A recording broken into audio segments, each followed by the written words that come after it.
Hindi na biro ang ginagawang kasaysayan ni Jalen Green at ng Rockets. Target talagang sapawan ng Warriors. Lakers sakto sa oras ang winning streak. Ramdam ang advantage sa mga susunod na schedule. At Warriors, totoong dahilan talaga ni Curry kung bakit napaiyak. Ayaw nang masaktan at hindi makapasok sa playoff. Ngunit bago ang lahat, kung gusto nyo ng matibay na basketball shoes, New Curry 11, mabibili lamang sa halagang $2,999. Click lamang ang link sa comment section or bisitahin lamang ang teffen.com for more high-quality shoes. Hindi na mahalaga para sa Houston Rockets ang kanilang panalo laban sa Oklahoma City squad na nawala ang kanilang pinakamahusay na player na all-star guard na si Shai Gilgeous-Alexander. Nagsaya ng malakas ang Rockets sa loob ng locker room matapos makaligtas sa isang panalo sa isa sa pinakamatitinding lugar sa liga. Nagtala si Jalen Green ng 37 points at nanalo ang Houston sa kanilang ika-10th consecutive games na laro. Tinalo ang Thunder sa 132-126 sa overtime nitong Huwebes ng araw. Ito'y naging mainit, talagang mainit, sabi ni Green. Lahat ay masaya, nagdiwang, sumisigaw. Ibig kong sabihin, laban namin iyon. Nagtrabaho kami ng mabuti. Sinabi ni Rockets coach Ime Udoka na ang mahalaga ay ang makuha ang pagkakasunod-sunod na mga panalo. Si Gilgeous-Alexander, na absent dahil sa issue sa kanyang kanang hita, ay naging pangatlo sa liga na may 30.4 points bawat laro. Nagtala si Josh Giddey sa kanyang career high na 31 points para sa Thunder. Isang gabi matapos umiskor ito ng season high 25 points sa isang panalo laban sa New Orleans. Dumagdag si Jalen Williams ng 23 points at 10 assists para sa Oklahoma City, na pumasok sa gabi na nasa likod lamang ng Western Conference leading Denver Nuggets. Nagkaroon kami ng maayos na shooting sa isang shot, pero okay lang kami. Pinagpatuloy namin ito sa likuran at umatake kami, sabi ni Udoka. Naitama ni Brooks ang dalawang 3-pointers ng maaga sa extra period upang ilagay ang Rockets sa control. Malaki ang naging kontribusyon ni Dillon nang pumasok at nagpatama siya ng dalawa, at pagkatapos ay naging maganda ang aming depensa hanggang sa katapusan sa overtime, sabi ni Udoka. Ang Houston Rockets ay tinatarget ngayon at inaabangan ang bawat laro ng Warriors, na kung saan hanap nilang palitan sa pwesto ang Golden State Warriors, ang 10th place sa Western Conference standing para sa final spot sa play-in tournament. Sa ibang balita naman, nakahanap ng paraan ang Lakers na magpatuloy sa pagkuha ng mga panalo. Kinamkam ang kanilang ikalimang sunod na panalo. Tinalo ang Memphis Grizzlies sa 136-124 nitong Huwebes. Ginawa nila ito nang wala si Anthony Davis, na siyang ruled out dahil sa isang left knee hyperextension na kanyang naranasan sa comeback na panalo kontra sa Bucks noong Miyerkules.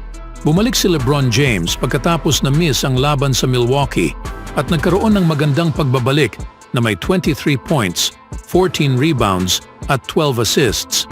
Dahil wala si Davis, nagpakabeterano ang natitirang bahagi sa koponan na may 7 players na naka-double figures.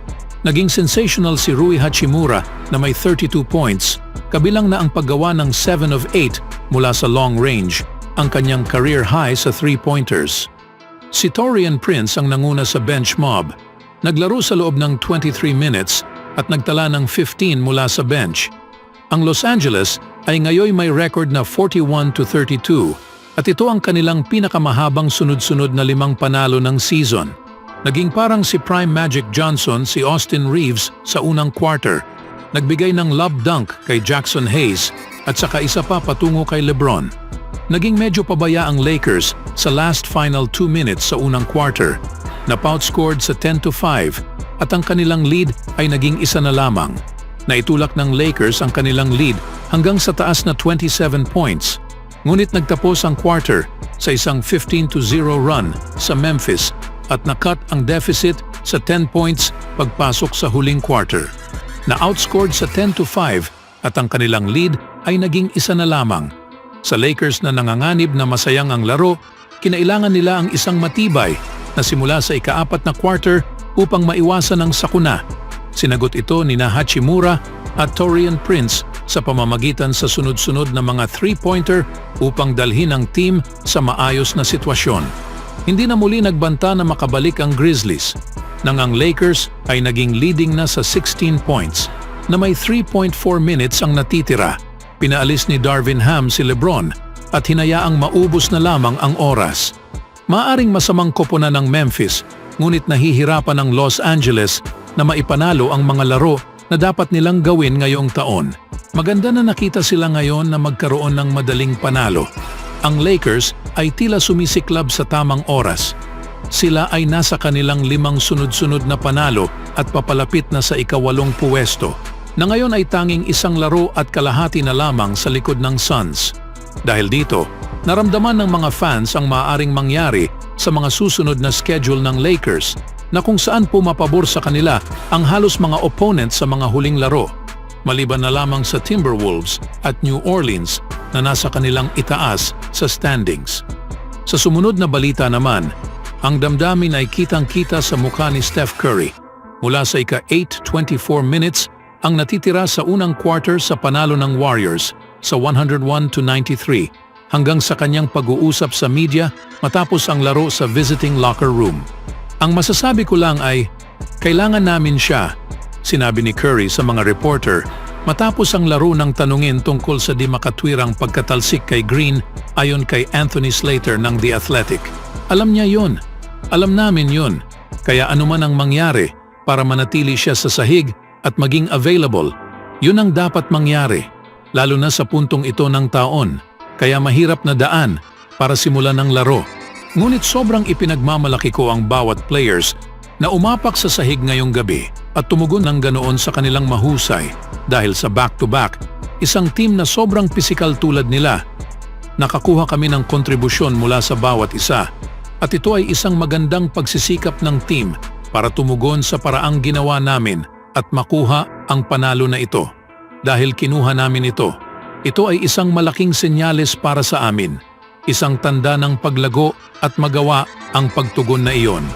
Alam namin kung gaano kahalaga ang bahaging ito ng season at ang aming kakayahan na makapasok sa ritmo at masiguradong makukuha namin ang play-in at bigyan ang aming sarili ng pagkakataon.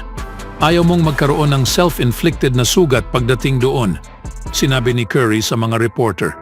Lahat kami ay nag-aalala. Lahat kami ay passionate tungkol sa laro at sa aming pagkakataon na magkaroon ng isang bagay na mailalaro down the stretch.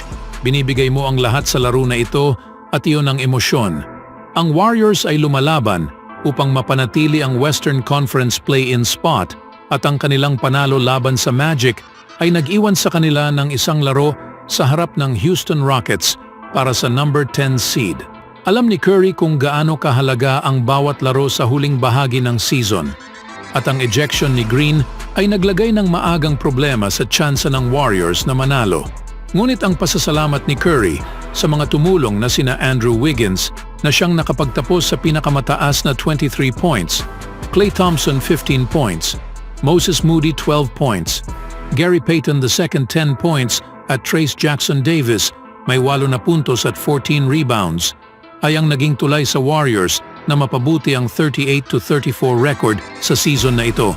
Ngayon ang pag-asa para kay Curry at sa Warriors ay makuha ni Green ang mensahe at panatilihin ang kanyang emosyon sa kontrol para sa natitirang bahagi ng season dahil kailangan nilang manalo sa halos bawat laro kung gusto nilang magpatuloy na makipaglaban sa hinaharap sa April 14.